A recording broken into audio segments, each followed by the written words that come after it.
देखिए, ये बड़ा डेलिकेट सीज फायर हुआ है और हमारा मानना यह है कि हालिया सालों में एक तो रशिया यूक्रेन का क्राइसिस हुआ, फिर इजराइल ने 7 अक्टूबर के बाद जेनोसाइड गाजा में किया, तीसरा ये इजराइल और यूएस ने मिलकर ईरान पर हमला किया।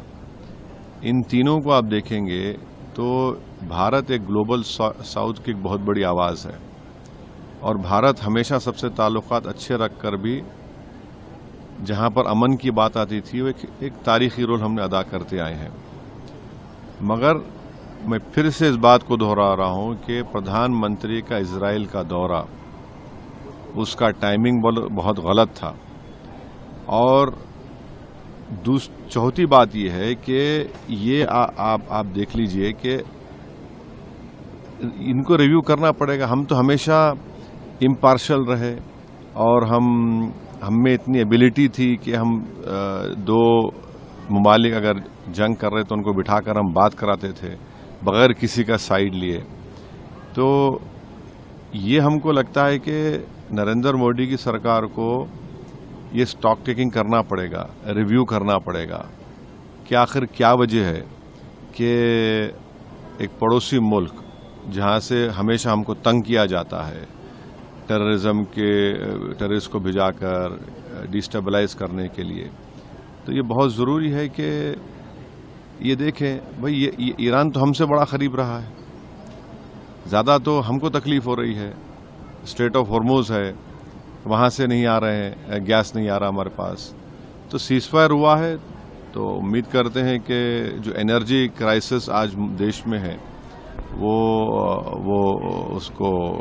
उसमें कमी आएगी। मगर एक स्टॉक टेकिंग और रिव्यू करने की ज़रूरत है मोदी सरकार को कि आखिर भारत वो रोल क्यों अदा नहीं कर सका जो तारीखी तौर पर हम अदा करते आए हैं।